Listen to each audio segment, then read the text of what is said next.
Paige, were you always threatening to just injure people all the time? Or Yeah. has that been of recent years? That's been more recent. Okay, that's fair. I've come to I allow mean, my that curtain did have some eat violent. eat mother.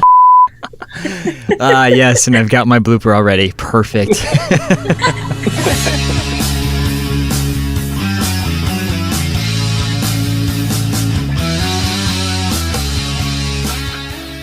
Hello, everyone, and welcome to another episode of the Dodgeball Podcast. In this episode, we will be recapping the events of the Elite North Region Round Tournament that took place this past weekend. Here to help me do that is Paige Peterson, Rebecca Trippiedi, and last but not least, Rebecca Shappell.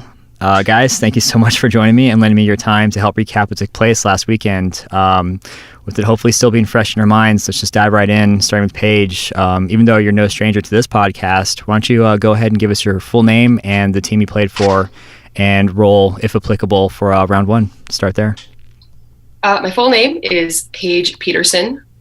Played on Rogue for Open and Pinch, and I was just a ref in addition to that. Awesome. How about you, Mark? Why don't you go next? Mark Trippiedi, I'm the captain of Grand Rapids Kraken, both Pinch and Open rounds. I refereed the Pinch division, as well as did a little help recording scores at the tournament, as well as assisted live streaming the Open finals. Awesome. And how about you, Rebecca? My name is Rebecca Shappell, and I played for Final Justice for both Open and Pinch, and then besides playing for them, I also refed Open. Awesome. So when I was submitting the questions earlier, I just assumed that there was going to be a co-ed division and a women's, and Paige kind of corrected me on that. Can you guys kind of explain, starting with you, Paige, or maybe you can take that one, just what's the deal with no co-ed or women's for the North? I think we just have so many guys, so many male teams that it's just hard to start a co-ed division when there are so many people used to Open and Pinch. And I mean, what are you going to add? We don't have enough women for a women's division, and we're not going to add a third division, to make 3 full ones. So really the option is if you're a girl, you either play Open and Pinch or you don't. And I don't know if you have anything to add, Bex, but. Coming off of that, specifically, especially the North region, playing with the NCDA as well at the same time, the number of girls in the North region, since it is so heavily Pinch involved, is very low because a lot of girls see that as intimidating, that they feel like you almost have to play Pinch to be on a team around here that's not elite. So it's hard to kind of establish a women's role in that without having a no sting league start up right away with just having numbers. Gotcha. Does that impact, I want to say growth, because obviously you're pretty NCDA heavy there, but do you think that has any negative impact for elite, at least for the North, with women players? Personally, no, at least for the ones that do play. I'm pretty sure it's safe to say with you, Paige, as well, that we have a huge love for playing Open and Pinch. So it's, nothing big for us, and we can get several other friends that incorporate in it. And for those women that are in the Michigan region, the NCDA, I have personally been talking to a few of them about it, and it's interesting. It's just, I wouldn't say it's a negative impact on it, considering, like Paige said, the North region for Pinch is so male heavy that it's very easy to funnel those Michigan players in. Gotcha. Cool. Well, also, just good catch, Paige. It would have been really funny if I asked you, hey, how did women's go? But obviously, you were able to catch that beforehand. But that's good to know. Answer that question, Steve. What's that? Say that again? It's just hard to answer that question. Oh, yeah. I was going to ask you that anyway, like I was saying. So I guess aside from that, is there any other differences that the North has from the other regions? Obviously, you guys are more Pinch heavy. There isn't a women's or co-ed division. No sting either, right? Nope. No sting. Gotcha. Well, cool. So I think, actually, were you going to say something, Mark? I was just going to say, it's the differentiator is definitely just the Pinch division. I know the East is, I think they tried it once last year. They're going to have it in round 2. But just the Pinch division, having so many of our teams rooted coming from the college league, the NCDA, that for most of the teams, I think now Pinch is what they started playing almost as opposed to Open. So I think the pinch is what really sets the North apart. Cool. So let's go ahead and just get into just round 1 and 8.5 division overall. How did that go for you, Paige? Open. Open was interesting. We picked up a couple new players, so it was kind of integrating them into our style of play. Always a little bit difficult at first, and round 1 is usually where we feel out all the rough spots and work things out. So overall, I'm actually not sure what we got. Let's see. You guys know that big, right? I think we tied for 6th in Open, but I could be very wrong. And so we worked things out slowly towards the end of pool, and then felt better in the tournament. But pinch was pretty good. And how about you, Rebecca? How did round 1 go for you guys? Round 1, especially for us having a new group of guys that have never played Elite together before, except for 3 of us. I felt like it went really well. Our team is kind of the opposite of what Paige had just said, where we are very heavily pinch, and we rarely play Open.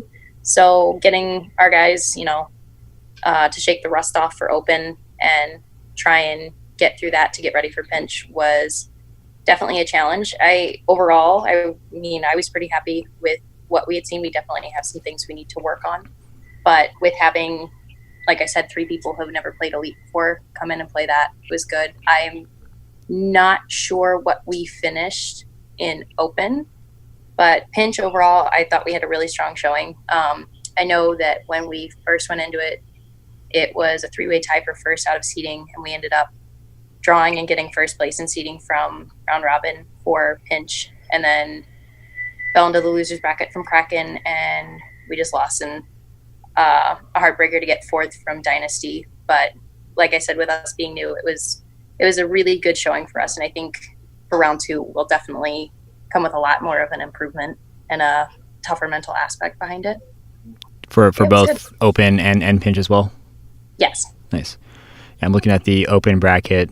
Looks like you guys beat Corruption, lost to Boosh, and then let's see if I can find you guys. I think it was a loss to Nemesis. Yeah, Nemesis. But it looks like, they took 2 games afterwards. Even took out Paige's team Rogue, so gotcha. And you've so Final Justice, that team's been around for a while, hasn't it? Like that sounds familiar for me. Yes, they've been around for a while. They were pretty much from the beginning of the North, right, Mark? I don't know if you would remember that. Yeah, I think back all the way into 2015, they were a consistent team. Yep. But then we just had, our guys got older, started getting jobs, started moving, and the team kind of fell apart for a little bit. But once we picked up these new guys, we definitely are ready to come back into things and get things started up again. Nice, kind of take up the reins, so to speak. Oh, yeah. We still have 2 of the original Final Justice members, which is Kevin Wynn and Andre Hamilton. Nice. But the rest of us are definitely not a part of the original squad. It's kind of cool that you're still taking up the mantle and carrying the torch, so to speak. So it's like the team's going to live on, even if people move on with their lives. So that's always cool to see. Very cool. And how about you, Mark? How was round 1 for you in general? Round 1 went pretty well for us. Had to integrate a few new players, which has kind of been a yearly tradition for our team. Kind of have guys come and go on the back end of our roster. But we played really well in Open, ended up with the 2 seed coming out of pool play. Kind of had a tough draw with Dynasty, ended up with the 7 seed, lost to them in the second round, and then won one more game, and then ended up having to play Boosh in the losers bracket and got knocked out there. So we would have liked to do better, but no real shame in losing to teams like Dynasty and Boosh. Pinch went well for us, got the 4th seed out of round robin, and then went straight through into the winners championship after a couple really tough games, and then just happened to get swept by Notorious, one of the new squads. 2-0'd us in both rounds of the championship. Yeah, it wasn't I mean, I'm not going to pretend like I know the North very well, but Notorious kind of struck me as, where did these guys come from? It sounds like even they were kind of new to you as well. Can you give me some history on them or what their deal is? They're all former. Actually, most of them are current NCDA players. A couple of them are former. Both Wes Peters and Mike Riley played for us on Kraken last year and left to form this new team. Some of the guys came from the Mountain Men in the North region, but all of their backgrounds started in pinch. All of them incredible throwers, most of them pretty good catchers too. In the North, it wasn't so much a surprise that they did well in pinch. I think they even did pretty well in open too, which was a surprise to some people. Gotcha. Yeah, I mean, from, again, my limited perspective, I was expecting Task Force to be up there. And it looks like Paige's team knocked him out. Am I correct with that? Yeah, for pinch, I believe you're talking about, Yeah, right? for pinch. Yeah. Just before you guys lost the dynasty. Crazy. Yeah, I mean, it's always cool because, like, this happened with West too, where you got Doom and Rise, but then everything else is just brand new. Like there's teams that don't normally take third, fourth, and fifth, and so it's good to see like new teams are kind of taking the stage and climbing their way up to the top. Definitely kind of combats the redundancy. Kind of want to ask, what, aside from what you guys kind of listed, what teams do you feel really showed up this past weekend? And we'll start with you, Paige. Well, and we'll do Blitz open. Really showed up. I mean, those were all the same players, I think, for the most part, but they just pulled out some of the most incredible matches that I've seen, and they placed fourth, I think, in open. That was really good to see this, an unexpected team take fourth. I liked watching that. And when even Kraken and pinch, like, you guys had a little bit of a lull last year, but it was fun watching you battle it out. So I enjoyed that, like you guys, a lot. So yeah, I would say specifically for open, Nemesis kind of. Mm-hmm. Benny Ramirez is still the captain, but they kind of put a ragtag group together from I don't know, maybe two of the players played on that team last year. They kind of grabbed some new guys and I would say upset some teams in the bracket play to finish tied for what, 8th or something like that. No, 7th, tied for 7th. Benny, this is Benny Two Scoops Ramirez. Yes. Can one of you guys tell me what that's about? Why Two Scoops? Does he still go by that? I can't tell you. I just assumed it had something to do with the 2 Chainz reference, but I couldn't. Paige just laughs. Okay, maybe I'll just ask him. I don't know. Like, I think it's because, like, that was his Facebook for a while, and then I just don't know. Like, he'll always be Benny Two Scoops Ramirez to me, and I've never really thought about questioning why until just now. So, I mean, if you ever get a chance to ask him, Benny's a really interesting dude with a lot of stories. So, he'll tell you, I'm sure. The fact I know him and one of our players got in a very extended Dragon Ball Z conversation, and all of his Dragon Ball Z attire. So he sounds like a little bit of a character. Oh yeah. Gotcha. Absolutely. Before we get to you, Rebecca, I want to ask real quick, Paige, you said that Blitz was kind of like they made a good showing and you weren't really expecting them to do that. Can you kind of explain why? Are they brand new or? No, they're not new. What I meant was, like, they have a lot of the same players that they had last year, but they've never come out that strong right away in the first round that I can recall. So, and all those guys are super nice too. So it was really nice to see them play that well, And I guess dodgeball is just kind of one of those sports that you have to expect the unexpected. Like, something's going to happen that's going to surprise you, and I think that was it for me this weekend. Gotcha. Yeah, so I think with them, they're one of those teams that when you look at them, they don't have like that one player you focus on. Mm-hmm. They just play incredibly well as a team, and any of their guys will catch you or hit you. It doesn't matter how it gets done, but the success they have as a team is incredible. Their cohesiveness. Nice. I mean, yeah, that's if you're not focused on one person when you're looking at a team against you, that's definitely a strength that shows that there's cohesion and their discipline. I feel like that's kind of what happened with Gridlock. Like they're all great players, but you're not really exactly sure who to focus on entirely, and it's at your own peril too. And I mean, they did really well. They took third, and I don't want to say it shocked a lot of people because I don't want to make it sound bad, but I mean, they just did really well, and that's kind of what Paige was saying, where you kind of need to expect now at this level that anybody can give you a run for your money. So very cool. And Rebecca, how about you? What teams kind of showed up from your perspective that you noted? Honestly, it was also for me just Nemesis and Blitz. I remember playing Nemesis and Open, and the first time we played them, they 2-0'd us, and we were like how Paige had said with Blitz, it was the same thing with Nemesis. Obviously, they had Benny and Tim, but a few of the other players, weren't as well known as those two are in the dodgeball community, and we found ourselves focusing on them. And then the next thing we know, it's like, oh wow, all of these guys are pretty strong forces to be reckoned with, and they've worked pretty well together. And we definitely took them and played them a lot differently the second time through, and they still beat us the second time. And that kind of really opened our eyes to the fact that wow, this team is very put together. And then the same thing with Blitz, how Paige and Mark had said, is you never really focused on one player. And I remember when we played them last year, they seemed like a completely different team from what we had played. And they seemed a lot more put together, but it was still the same guys. Gotcha. Go ahead. What's up, Mark? If I had one more, Notorious struggled a little bit in the elimination, but they took the 3 seed going in out of round robin in the open division. Kind of another team that, I guess, speaking to the depth that's developing in the North region after a couple of years, because Task Force was the 4 seed, Dynasty was the 7 seed. I think both of those were kind of surprising as well, even though those teams met their standard and played in the final.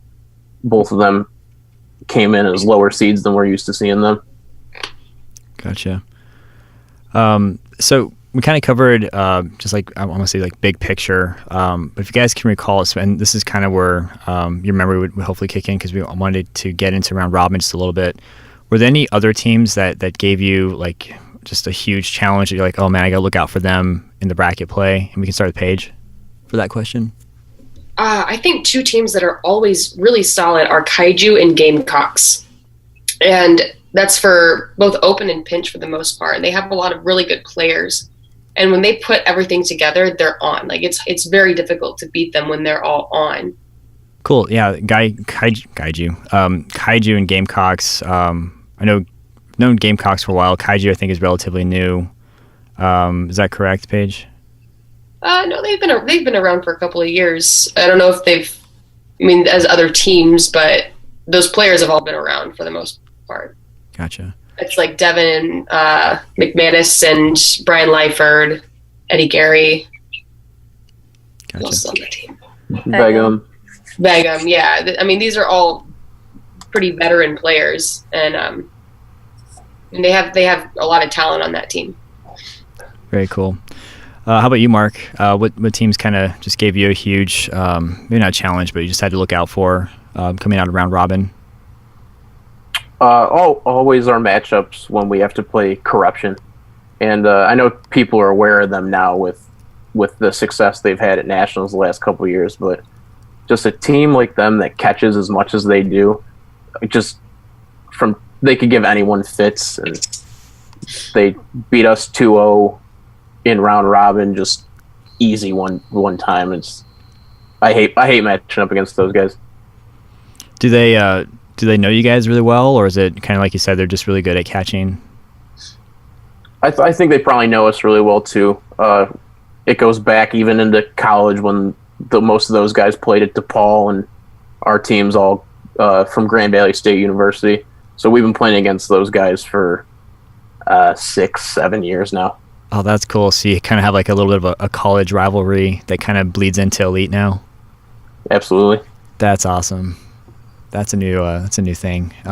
Cool. I kind of have a question about rivals, but I'll save that for after I hear Rebecca. So how about your for you, Rebecca? What teams kind of gave you guys a challenge during round robin? I would definitely say, shout out to Mark and Kraken. Kraken definitely gave us one of the toughest series of matches, and we knew that going into it. We were like, hey, if we win this match, we've got Kraken or Boosh, and that was who we were looking for. Those two are obviously very strong teams. So when we found out we were facing Kraken, that was definitely our biggest match, I feel like, of the tournament for us. And we knew that going in because, with Kevin and Andre and everybody having played these guys before, we knew how you guys played and how hard they play and how hard they throw, how good of well-rounded players all of them are.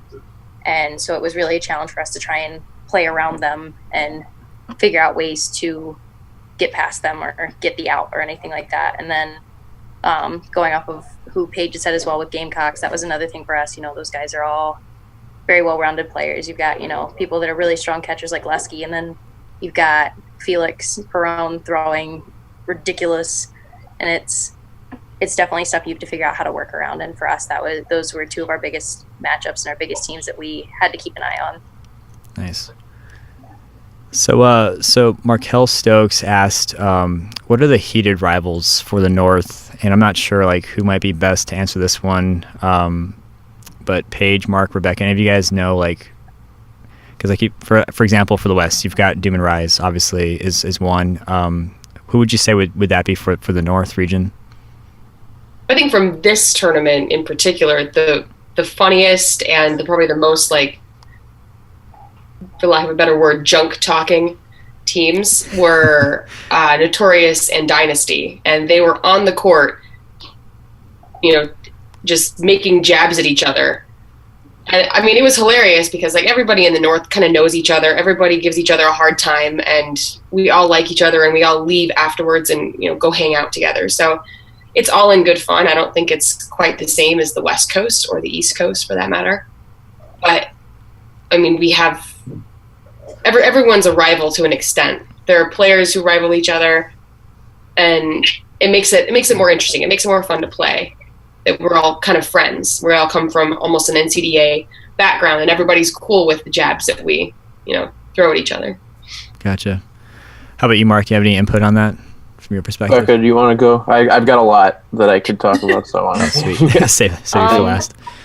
I would say, Kraken and Dynasty obviously have a good matchup. I see you guys always having really good games against each other whenever I do watch them, and they're always very competitive. And then I would say, like Paige said from this tournament, watching Notorious and Dynasty, since a lot of those guys played against each other in NCDA and now Elite, that college rivalry did carry over, and those guys just started going after each other. But those, I would definitely say, are two of our biggest matchups for the North right now and our rivals for that. Definitely Kraken and Dynasty, and then Dynasty and Notorious. I can't get over that. I still think that's the coolest thing, to have a college rivalry turn into I won't say professional level, but elite. That's just it's a whole new dimension of rivalry, because without going into a segue, you got the Arizona teams that obviously rival against each other because we're always playing against each other in recreational and open gyms here. But just to have what Mark was saying, where you've got 7 years of playing against the same teams from college, and now you've got you're facing them off against elite. I think that's really exciting. I really hope that becomes the norm, 5 or 6 years from now, once NCAA spreads more throughout the West and other regions. But why don't you go ahead, Mark, and kind of break down what you were going to say about the rivals? Yeah, to start kind of where Becca left off, Kraken versus Dynasty, we're all former teammates of each other at Grand Valley. Even when we were Bear Jordan, when Elite first started up in the North, half of Bear Jordan left and started Dynasty, half of us rebranded as Kraken. So that's a big one for us. Another one involving Dynasty is Task Force versus Dynasty, because they're always seemingly facing off against each other in the finals. Just a competition-based rivalry there. And then to talk about Dynasty, one more, probably the most entertaining rivalry due to social media, with Dynasty and Gamecocks. if you haven't seen the social media posts that go back between those two teams, you guys really need to check out both their Instagrams and their Facebook pages, because awesome. that's some of the most entertaining that I've seen out there. So when I was talking to both Kevin and Felix, they mentioned something about that. I definitely need to check it out now, because they were saying like their social media game was super strong and they're constantly like taking jabs at each other. So I have to check that out and see what that's like. Were there any other teams that kind of stood out as rivalries, or that you want to? Those are like the matches that you have to see from an outsider's perspective. I would include Kraken and Bush. Just we always seem to be matched up on the same side of a bracket as each other, and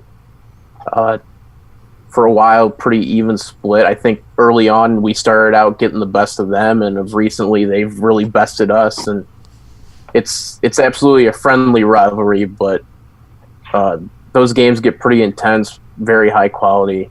I love playing against those guys. Nice.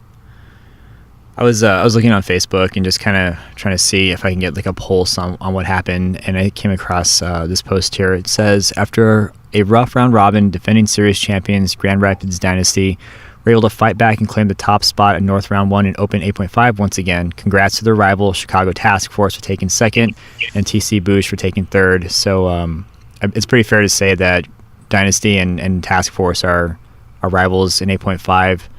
Would that be the same for Pinch as well, or does that kind of change the rivalry situation? I think it's still the competitive rivalries there, because when you play a team that often, I'm sure they want to best them. Right. Of the recent rounds, Task Force has dropped off a little bit in Pinch, and I think a lot of that has to do with the fact that you get more NCDA teams starting, and immediately they're good at Pinch, and they can go further in that bracket. So I think there's been more Pinch teams pop up that have kind of like, I would say the Dynasty Task Force rivalry is much more for the Open division than the Pinch division at this point. Cool. So that gives me a pretty good idea of the overall scene and setup for North. How about we get into like specific highlight plays? Earlier, Rebecca, you'd mentioned like the first double catch of the North happened. Can you kind of explain that a little bit? Walk me through that. So it was with Notorious, and I forget the second team. Wes Peters was standing on the back line, and they had only had one ball left. So the other team set up a team throw on Wes. It happened. Both throws were a little delayed behind each other. So Wes caught the one, and the other one immediately stuck in his arm right next to it. And it switched everything, because they were actually down players 4-5 right there. So that brought in their full team.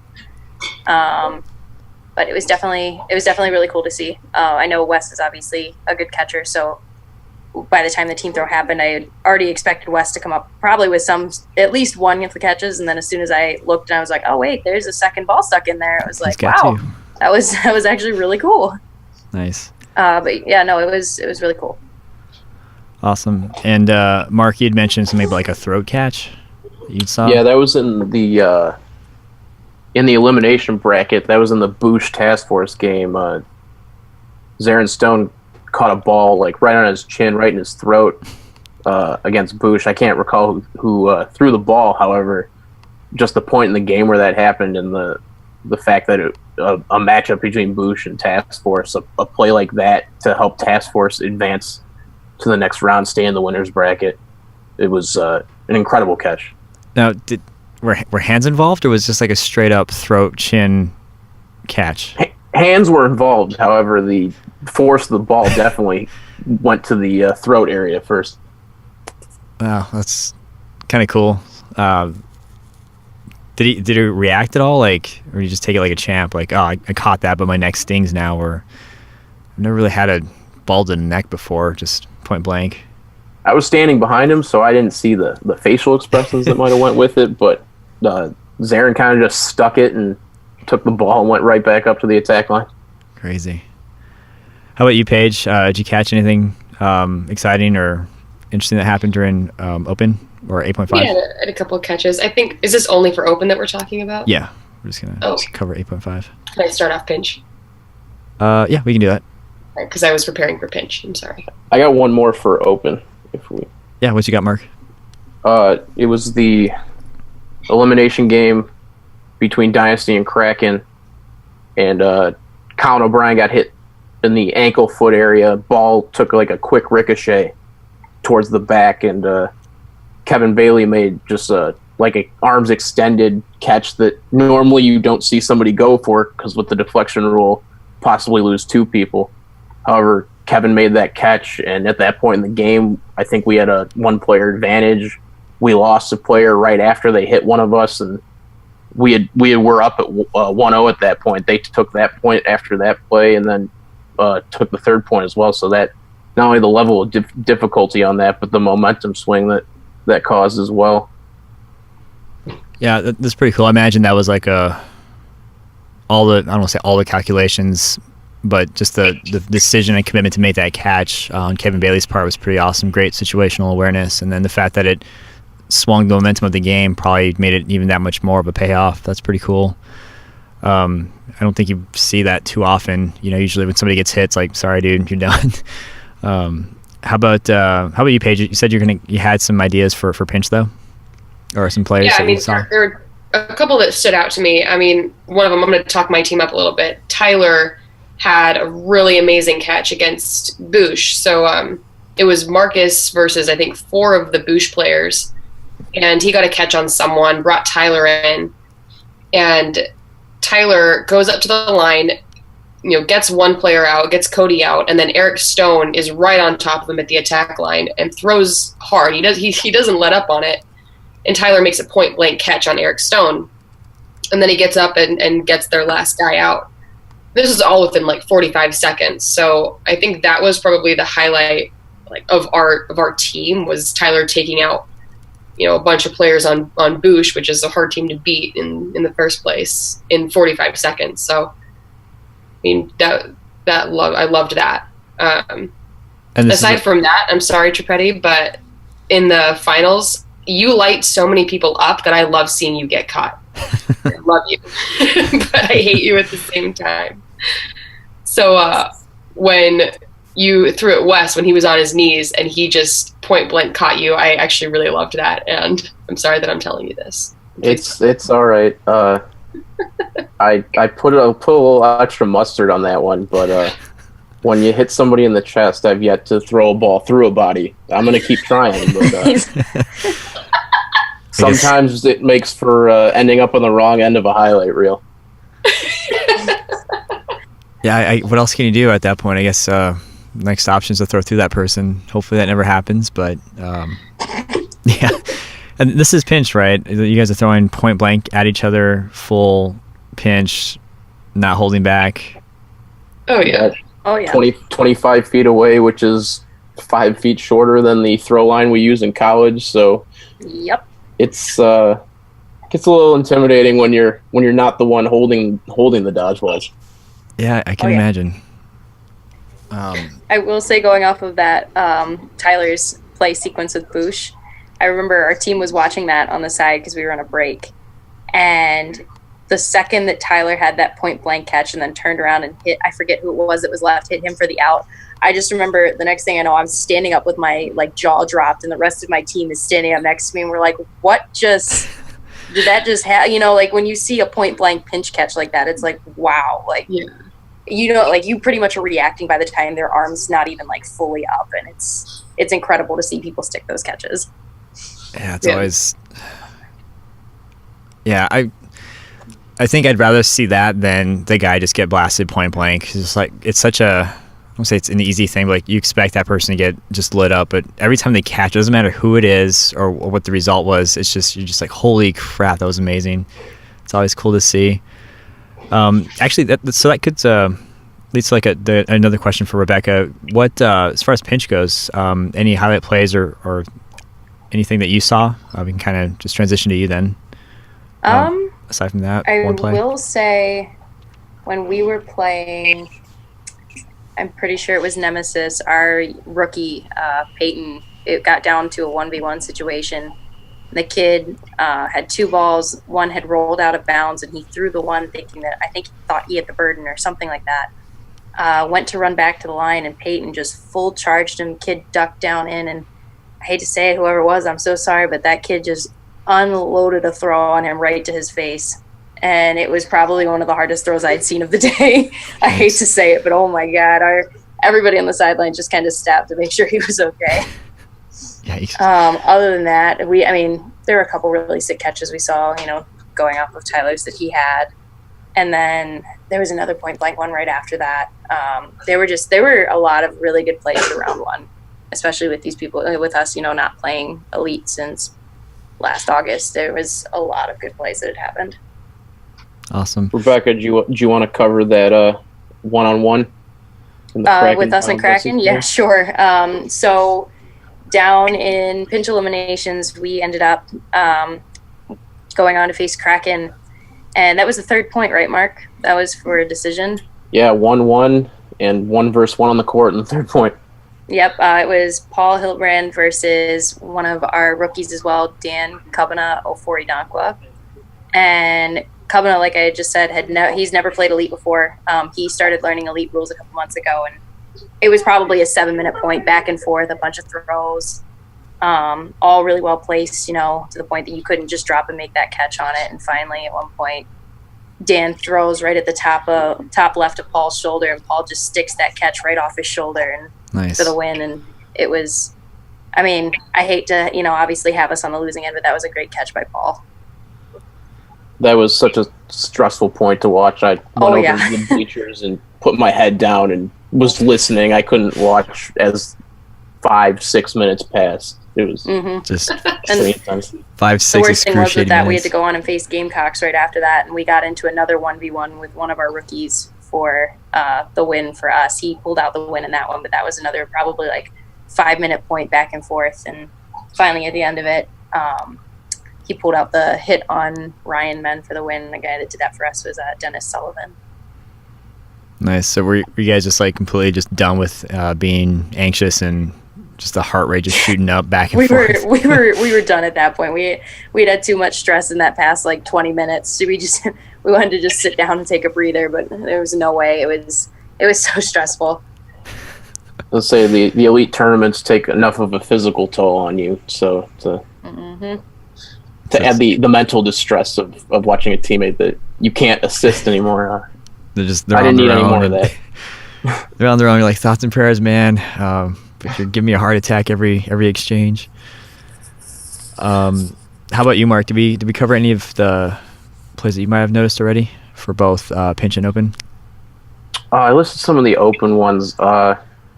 Pinch was kind of just a blur to me. There was so many catches. Paige covered the one West made. Mike Riley made another one on me. That the pinch style, it can drag on at times, but when you get good action in it, you're throwing these balls at such a high velocity from such a short range that amazing things happen all the time. With some of the guys that people may have heard of, when they did that bracket, just some of the catches Derek Johnson from Boosh makes, Jalen Gardner, Trevor Nordbrug from Dynasty. Just the skill that some of these catchers have in the entire league, not just the North, to stick some of these balls from short distances. It's just amazing. Yeah, it's I want to say it's no small feat, but it's still common, right? That's just, again, that's the level of competition and where everybody is at this point, where they're snagging these balls out of the air and they're able to take point blank shots. But every one of those remarkable, but it's just kind of par for the course now with you guys in the North. Is that correct? Absolutely.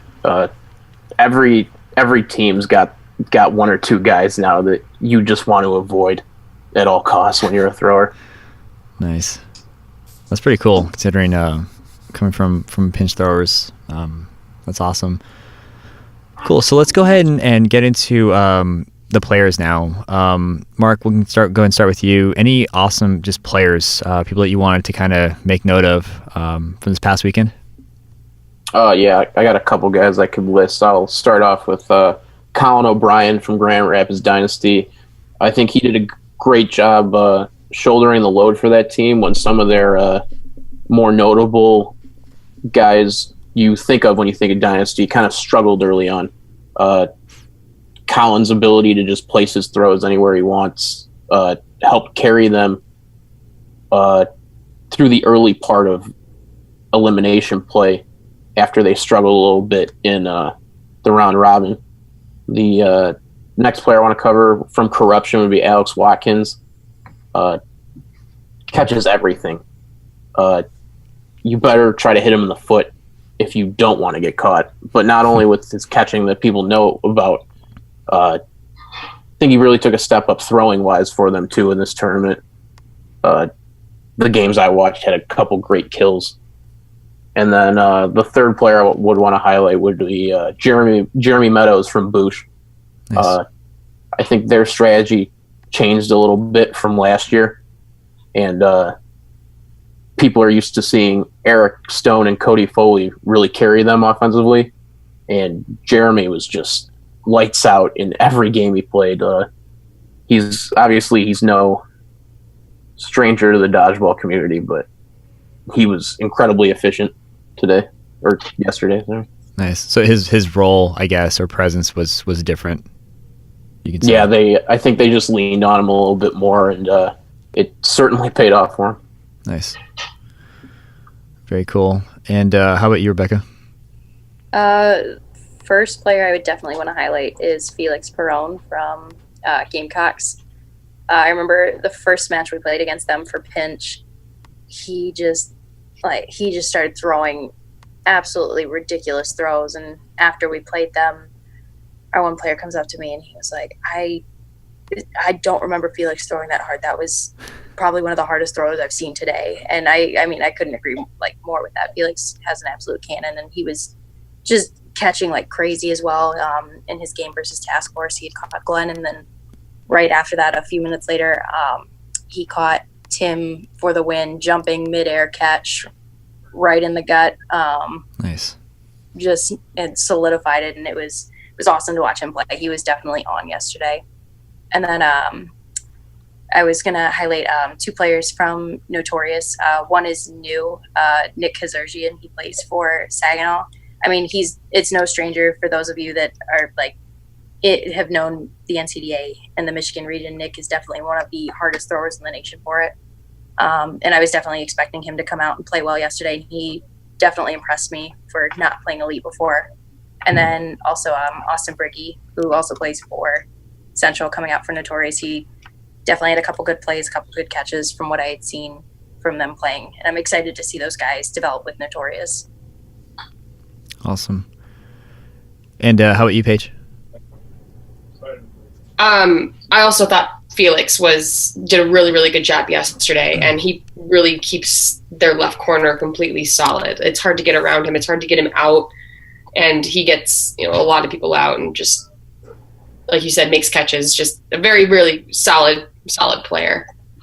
From Notorious, I think Mike Riley. He's young. He's probably one of the most athletic human beings I've ever seen. He moves like how you wouldn't expect. He jumps high, he gets low, he catches, he throws hard, and all while talking smack to the other team. So I think he's a really good player, and I think he's going to make a really big name for himself. He already has, but he's going to do even better in the future. And the player that I think gets overlooked a lot, but does a lot of work for Dynasty, is Austin Morley.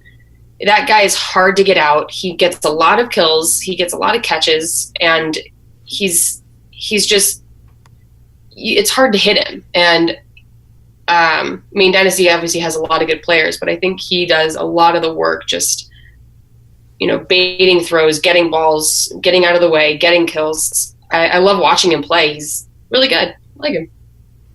I don't like playing against him, but when you're watching him from outside, you like him. Or when I'm usually on the right side, and he's usually throwing from the opposite corner, so I always have an eye on him, and I always try to get him out on a counter, but just seems to not ever happen. Gotcha. He's really quick, so it's difficult. If you would allow me to throw a shameless self-team plug. Oh, absolutely. We showed up to this tournament with 6 guys, and our youngest player, Brandon Meisel, kind of helped carry us throughout the day with both his catching and his throwing. You're right. Just want to make a note of that for his sake.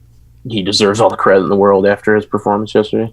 To build on that, because I know you don't want to get self-team talk too much, but yeah, Brandon is an incredible player, and he was last in a couple times. He makes good plays, solid. I like the guy. Was this a new guy? The only one to selfless team plug, but I definitely want to say Peyton Schuster for us. That kid's arm is ridiculous, and the fact that he's only been playing dodgeball for a few months competitively, I'm really excited to see what he does in a few years when he actually gets experience, because that kid's already throwing ridiculously. Nice. And that was the new guy I think you had mentioned earlier, the younger person that was like brand new, only playing dodgeball for a couple months and just already. Yeah, he's 18 and he's only been playing since September. Oh man, what a little rat. I know, right? He's gonna put a hole through somebody if anybody is. He what, Mark? If anybody's gonna put a hole through somebody, it might be him. Guy. Yeah, kid's got an arm on him. If you're coming in at 18 and you're already making a strong showing, just imagine that kid. Give him 5 more years. He's gonna be a monster if he isn't already. I mean, he's already over 70 with his pinch, and his open was clocked at like 67, 68 when he throws hard. So it's holy crap. If he gets a little more experience in him, it's gonna be good. So average at best, right? Yeah. Yikes, man! It's gonna be crazy. These new kids coming in, giving Ketchum and Pine and some of the older guys a run for their money on other regions. That's gonna be awesome to see during nationals. Hopefully, we see them out there. I think we kind of covered what we could with players, teams, and whatnot. And if I recall correctly, Paige, Rebecca, you guys did not participate in Showdown, correct? I did not. No. Gotcha. And obviously, they didn't really allow pinching in Showdown. That was Mark being funny for April Fools. I think. Funny Mark. I mean, no. Ackham. I think he's on to something, though. I think if you allowed pinch registration for Showdown in the North, it might get some more people to want to do it. Huh. You might kill people in pinch Showdown. Yeah. Like, no. I think that might be the time that you actually get to throw through somebody. Well, let's go ahead and get into Showdown. So, Mark, you said you did participate. How did your round go? Went very well for me. I beat Jay Anderson from Blitz 3-0, setting me up to face Devin McManus from Kaiju in the next round. That'll be exciting. And as far as like anybody else that participated in Showdown, did the matches kind of go as you would expect, or anybody kind of just like really stand out as a whole for Showdown? Taking a look at the bracket here really quick. It was interesting to watch Jeremy Meadows do it. Now he competed from the East a couple years ago and like represented them, but what was kind of funny about it is, one, he moved on, but two, he was kind of doing it with a groin pull. And he was kind of like dragging his leg behind him as he was running for that middle ball. It was both humorous to watch and then cool to still see him move on. But yeah, kind of some of the names you would expect out of the North are still there. Both Glenn and Cody, who have represented and won Showdown before, are both still in it. So as it goes on, you're definitely some interesting matchups coming up. Yeah, I was kind of expecting to hear Cody and Glenn come out of Showdown for the next round. So it'll be interesting to see how they fare and how it plays out. So let's go ahead and just get into like the closing remarks / shout outs. We'll start with Paige. Is there anybody that you kind of wanted to give another mention to that you might have missed during this recap, or anybody you wanted to shout out specifically? I mean, I always love when teams come from other regions and having, Tim Wells, Louis, and Spencer come out, that was really fun, and it introduces you to a different kind of style of play, which I really like. And I want to give a particular shout out to those guys for Spencer Lopez, because he has never played pinch before, and he played with Kraken. So that was, a fun thing for him. I remember we were throwing at the screen, and he was throwing directly into the ground or like 20 feet high. And towards the end of the day, he started kind of, zoning in on, where you should hit, regular human size. So really nice guy, and it takes a lot of guts to just kind of walk in, not knowing you're going to play pinch, and then hop on Kraken of all teams. So I liked that. Yeah, that's pretty cool. I mean, talk about trial by fire, just immediately thrown into the fray there. I guess there's no better way to learn, really. Just kind of learn from one of the best, and it's probably helped him out immensely as far as getting a taste of pinch in the North. How about you, Mark? As Paige has covered, the singular shout out would be Spencer Lopez from the East. He plays on GOAT, but came and played for Quantum and Open and wasn't registered to play pinch. We only brought 6 and had one of our guys roll an ankle. Ooh. And we really needed to get through the day. So he, never playing pinch before, agreed to come play, kind of trial by fire, and did a great job for us, helped us advance, and we might have not made it through the whole day if he didn't help. So a specific shout out to Spencer. And then just kind of in general, like anybody who volunteered to ref, this new reffing system made the tournament run a lot better. And then just like a special shout out to Glenn and Tim, and then anybody else who kind of like helped either of those guys out to like get the tournament to run as smoothly as it did. For sure. How about you, Rebecca? I definitely want to shout out somebody that you guys might not have known that has never played pinch before, let alone any type of 8.5 play, is Damon Guai, that went on with Blitz. He, I'd met him at Collegiate Worlds back in October, where we played foam. And I remember a couple of us being collegiate guys brought a couple 8.5 balls, and he was like, yeah, I've never played before, just throw at me. I want to see how hard it is. And so we were all taking turns throwing at him, and flash forward to yesterday, I saw him in a Blitz jersey, and I was like, whoa, man, when did you start playing 8.5? He's like, I didn't. They just needed a player, and I really want to, get into a different style of dodgeball. And so shout out to him for coming out and deciding that one way to learn, like Spencer did, was, just jump right on in and see how it goes. I'm definitely excited to see him learn the game. And then I want to do a specific shout out. One of the things that we had a lot of game honesty from, there was a segment with the Gamecocks where there was a really unknown call between the refs, and they were kind of like arguing for it. Most teams sometimes will be like, oh, yeah, no, they were out or whatever. Their entire team was like, no, that was very clear. That did not hit him in the shoulder at all. Like, nothing hit him.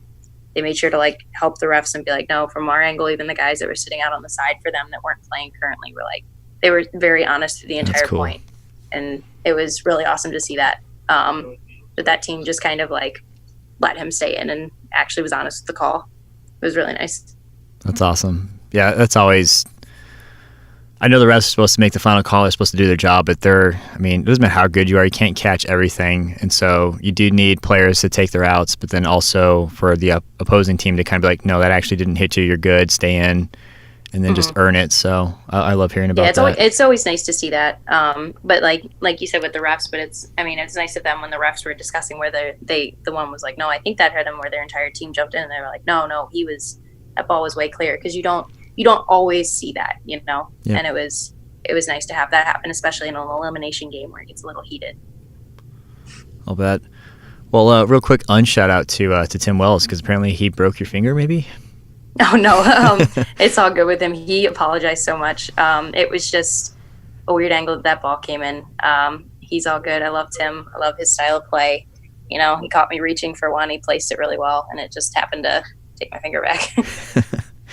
I've had fun talking to Tim, so I feel like I can get away with that. But, so you almost broke your finger, or you're not sure right now? Yeah, not sure. We got to go. I'm going to go to the doctors at some point this week and find out. Yeah, hopefully soon.